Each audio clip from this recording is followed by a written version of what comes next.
दोस्तों आज की वीडियो में हम जानेंगे कि जेठ महीने के निर्जला एकादशी कब है और तिथि कब से प्रारंभ होगी, कब समाप्त हो जाएगी। क्योंकि ये व्रत की तिथि जो है वो हमें 2 दिनों की मिल रही है, तो किस दिन व्रत रखना उत्तम होगा और पारण करना किस दिन सही होगा, पूजा का शुभ मुहूर्त कब से लेकर कब तक रहने वाला है।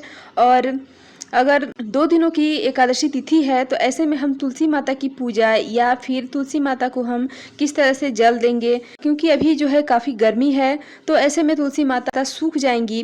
तो ऐसे में हमें किस दिन जल देना ज़्यादा सही होगा और क्या 2 दिनों की तिथि है तो दोनों दिन हम जल नहीं देंगे या हमें क्या करना चाहिए, इन्हीं सारी महत्वपूर्ण बातों को जानेंगे इस वीडियो में। तो चलिए दोस्तों बिना देरी किए वीडियो को शुरू करते हैं और देख लेते हैं जेठ महीने के निर्जला एकादशी के बारे में। तो देखिए दोस्तों, निर्जला एकादशी का व्रत जैसे कि सारे एकादशी का व्रत भगवान विष्णु जी को समर्पित होता है, उसी तरह से निर्जला एकादशी का व्रत भी भगवान विष्णु को ही समर्पित होता है। और जैसे कि हम सभी को पता है कि ये एकादशी जो है सारे एकादशियों में श्रेष्ठ एकादशी है, क्योंकि जितना भी हम साल भर की एकादशी कर ले और उसका पुण्य फल हमें प्राप्त होता है, वो सारे पुण्य फल सिर्फ एक निर्जला एकादशी का व्रत करने से हमें प्राप्त हो सकता है। लेकिन इसके कुछ नियम हैं और कुछ जो है सावधानी रखने की ज़रूरत होती है, तो ही ऐसा हो सकता है, क्योंकि काफ़ी गर्मी के दिनों में ये एकादशी का व्रत पड़ता है। तो अब हम देख लेते हैं कि तिथि जो है वो कब से प्रारंभ होगी और कब समाप्त हो जाएगी। देखिए दोस्तों, जेठ महीने के शुक्ल पक्ष में आने वाली निर्जला एकादशी का तिथि जो है वो प्रारंभ होगा 6 जून को रात में 2:15 पे और समाप्त हो जाएगा 7 जून को सुबह में 4:50 पे। तो दोस्तों हमें 2 दिनों की तिथि जो है वो प्राप्त हो रही है, एक तो 6 जून को और एक जो है 7 जून को। तो ऐसे में किस दिन व्रत रखना ज़्यादा सही होगा। तो देखिए दोस्तों, व्रत जो है अगर हम बात करें गृहस्थ जन की, तो गृहस्थ जन को जो है वो 6 जून को व्रत रखना सही होगा, उत्तम होगा। और जो वैष्णव जन है उनको 7 जून को जो है निर्जला एकादशी का व्रत करना ज़्यादा सही होगा, ठीक है। तो अब ऐसे में हम पारण किस दिन करें। जो लोग 6 तारीख को व्रत करते हैं वो पारण किस दिन करेंगे, और जो लोग 7 जून को व्रत रखेंगे वो लोग पारण कैसे करेंगे और किस दिन करेंगे, क्या टाइम होगा। तो देखिए दोस्तों, ये व्रत जो है कुल मिला के लगभग जो है 32 घंटे का व्रत है। और इतने मतलब भयानक गर्मी, इतनी भयंकर गर्मी में जो है 32 घंटे का निर्जला उपवास रखना मतलब बहुत ही कठिन है। तो ऐसे में हमें व्रत किस दिन रखना ज़्यादा सही होगा। तो देखिए दोस्तों, 6 जून को व्रत रखना ज़्यादा उत्तम है और गृहस्थ जन जो है वो 6 जून को ही रखेंगे। तो इसकी पारण अगर 6 जून को लोग व्रत रखते हैं, जो लोग भी व्रत रखेंगे उनका पारण जो है वो 7 जून को हो जाएगा। 7 जून को दोपहर 1:44 से लेकर शाम को 4:30 तक का जो समय है वो है पारण का शुभ समय, जो लोग 6 जून को व्रत रखेंगे उनका। और जो लोग 7 जून को व्रत रखेंगे उनका पारण जो है वो 8 जून को होगा। सुबह में 5:25 से लेके सुबह में 7:20 तक का जो समय है वो है पारण का समय, जो लोग 7 जून को व्रत रखेंगे।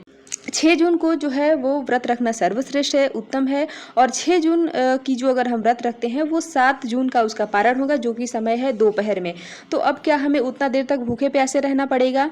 तो देखिए दोस्तों, अधिकतर लोग जो है वो अगर अन्न के बिना रह भी जाएंगे तो जल के बिना नहीं रह सकते हैं।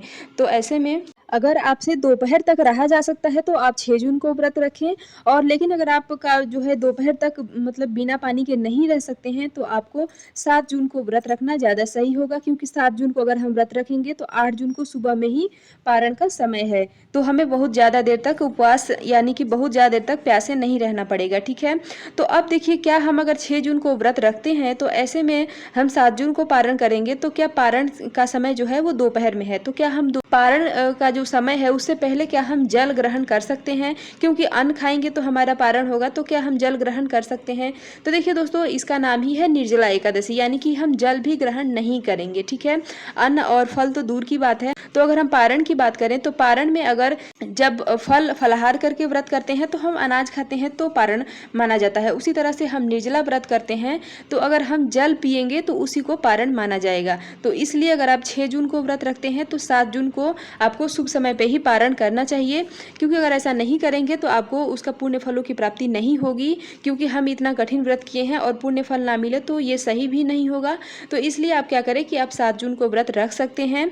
और अगर 6 जून को व्रत रखते हैं तो आपको 1:44 से पहले आपको जल ग्रहण नहीं करना है, पानी नहीं पीना है, क्योंकि अगर आप पानी पिएंगे तो उसी को पारण माना जाएगा, जो कि सही नहीं है। क्योंकि हरिवासर का समय है और हरिवासर के समय में हमें पारण नहीं करना चाहिए किसी भी एकादशी व्रत का, ठीक है। तो ये क्लियर हो गया कि हमें कब व्रत रखना है और कब पारण करना है।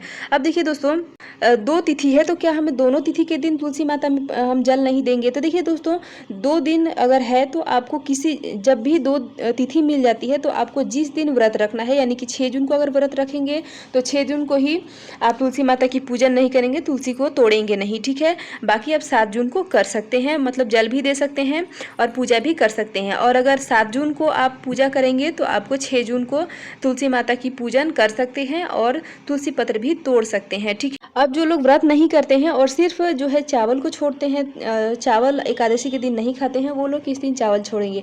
तो देखिए दोस्तों, वो लोग किसी भी दिन छोड़ सकते हैं, चाहे तो आप 6 जून को छोड़ सकते हैं या फिर 7 जून को छोड़ सकते हैं, ये टोटल आपकी मर्जी है। क्योंकि दोनों दिन एकादशी है तो माने किसी एक ही दिन, अगर मतलब एक व्यक्ति व्रत करता है तो एक ही दिन मान्य होगा, चाहे वो 6 जून को माने चाहे वो 7 जून को माने, ठीक है।